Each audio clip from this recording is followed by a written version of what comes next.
নদিয়ার রানাঘাট, সেখান থেকে হিন্দু জনতাকে জাগিয়ে তোলার আহ্বান রাজ্যের বিরোধী দলনেতা শুভেন্দু অধিকারীর, এবং তিনি বলেন শনিবার থেকে টানা 7 দিন রাম নবমী উপলক্ষে বিভিন্ন জায়গায় নানা কর্মসূচিতে উপস্থিত থাকবেন তিনি। এখানেই শেষ নয়, অন্যদিকে পশ্চিম মেদিনীপুরের বেলদায় দিলীপ ঘোষ তিনিও রাম নবমী উপলক্ষে হাঁটলেন শোভাযাত্রায়।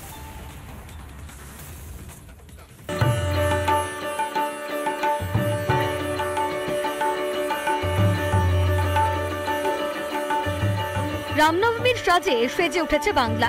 গলি থেকে রাজপথ মুখরিত রাম নামে। সারা বাংলার মতো রানাঘাটেও উদযাপিত হচ্ছে রামনবমীর পুণ্যতিথি। নদিয়ার রানাঘাটে রাম মন্দিরের উন্মোচন করলেন শুভেন্দু অধিকারী।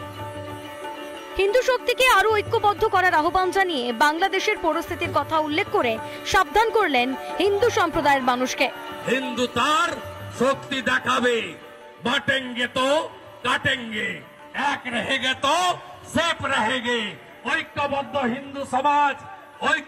হিন্দু সমাজ রাষ্ট্রবাদ, দেশপ্রেম, ভারত মাতা কি জয় বলে জয় শ্রীরামে ভরিয়ে তুলবেন, এই আবেদন রেখে আমি শুরু করব আমার নির্বাচন কেন্দ্র নন্দীগ্রামের সোনাচূড়াতে শ্রীরাম মন্দির নির্মাণের ভূমি পূজন দিয়ে।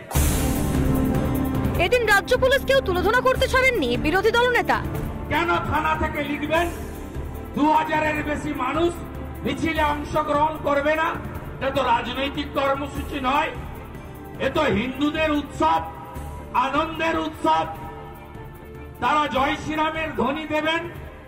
আপনি ভক্তদের সংখ্যা রেস্ট্রিকশন করতে পারেন, আপনি অন্য ধর্মের ক্ষেত্রে পারবেন। বেলদায় রামনবমী উপলক্ষে বিশেষ মিছিল করলেন দিলীপ ঘোষ। মিছিলে পা মেলালেন যুবা থেকে প্রৌঢ় সবাই। বেলদায় হলো বর্ণাঢ্য শোভাযাত্রা। রামনবমীর মিছিলে বিজেপির প্রাক্তন রাজ্য সভাপতি দিলীপ ঘোষ। দিলীপ বাবু, অনেকে বলছেন 1.5 কোটি মানুষ এবছর রামনবমীতে বাংলায় পথে নামবেন। আজকের সংখ্যা তো বলছে সংখ্যা ছাপিয়ে যেতে পারে। না, সবে তো ট্রেলার শুরু হয়েছে না, আসল ফিল্ম তো কাল দেখা যাবে। আজ যদি কোটি কোটি লোক এখান থেকে মহাকুম্ভ স্নান করতে যেতে পারে, নিজের এলাকায় পা মেলাবেন জয় শ্রীরাম বলে, তাতে তো লোক বেশি হবে। তবে এদিনের রামনবমীর মিছিল থেকে রাজ্য সরকারের বিরুদ্ধে তোপ দাগলেন প্রাক্তন বিজেপি সাংসদ। এই গেরুয়াকাই ভয় পাচ্ছে টিএমসির মতো দুর্নীতিগ্রস্ত পার্টি, সাম্প্রদায়িক পার্টি। আর যে জয় শ্রীরামের আওয়াজ শুনছে অমনি বুক শুকিয়ে যাচ্ছে। এইটা চলবে না। হিন্দুদের তাদের উৎসব করতে দিন, নাহলে আমরা করে নেব। এই সরকার বাংলায় যতদিন থাকবে আশঙ্কা থাকবে, আর এই সমাধান করার জন্য হিন্দু সমাজ রাস্তায় নামছে। এবছর রামনবমীতে হাই হ্যালো ছেড়ে জয় শ্রীরামের ধ্বনি তোলার আহ্বান জানিয়েছে বিজেপি নেতৃত্ব। এবার ঐক্যবদ্ধ হয়েই শক্তি দেখাক হিন্দু সমাজ। ভাস্কর বসু, সুখেন্দু সরকারের রিপোর্ট, রিপাবলিক বাংলা।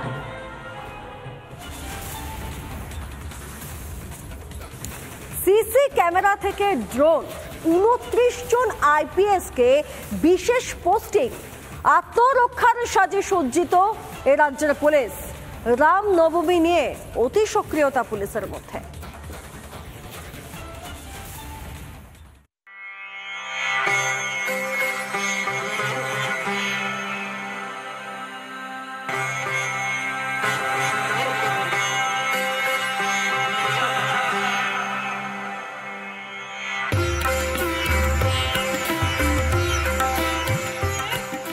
রবিবার রামনবমী।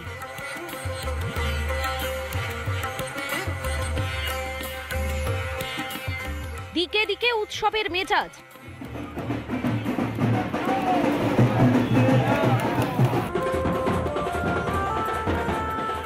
উদযাপনের প্রস্তুতির ছবি দেখলেন, এবার আরেকটি ছবি দেখুন।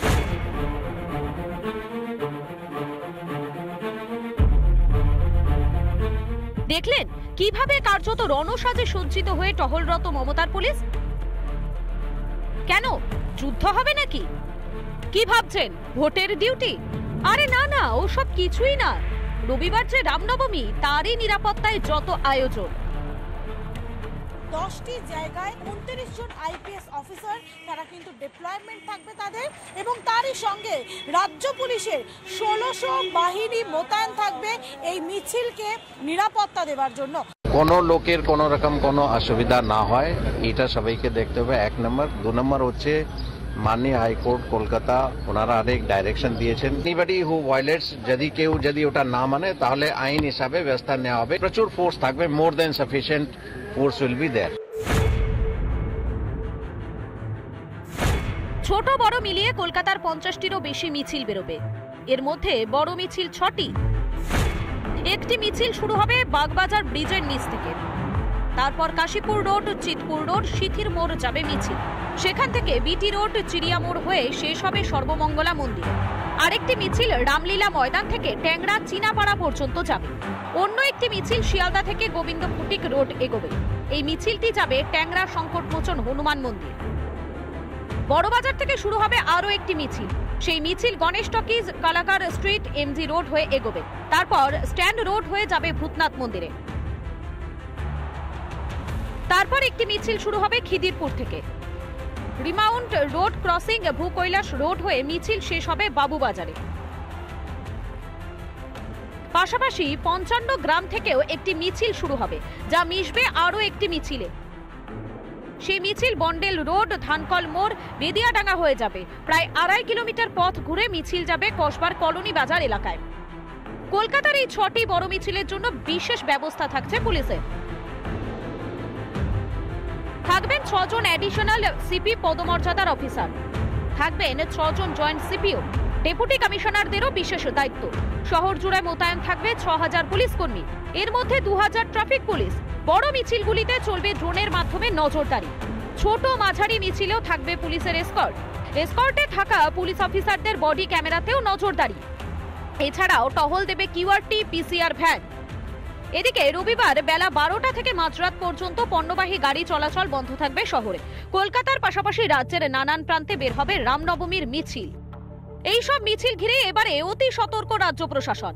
হাওড়া হোক কিংবা পুরুলিয়া, সর্বত্র পুলিশের প্রস্তুতির একই রকম ছবি। এই মিছিলে কোনো রকম ভাবেই কোনো ডিজে বা বাইক ব্যবহার করা যাবে না। সে তো পুলিশকে সক্রিয় থাকতেই হবে, তার কারণ পুলিশ চাইছে বিভিন্ন রকমের লুপহোলস বের করে, বিভিন্ন রকম কায়দা কানুন করে যাতে রামনবমীর মিছিলগুলোকে বন্ধ করা যায়। অলরেডি একটা বন্ধ করতে চেয়েছিল হাওড়া রঞ্জনী সেনা, তবে কোর্টে গিয়ে ফিরে এসেছে, সেখানে কোর্ট বলে দিয়েছে যে না, বন্ধ করা যাবে না। এভাবেই রামনবমীর আগে পুলিশের অতি সক্রিয়তা উৎসব নাকি যুদ্ধের প্রস্তুতি, বুঝবে কার সাধ্যি। সৈকত পল ও তুলিকা রায়ের রিপোর্ট, রিপাবলিক বাংলা।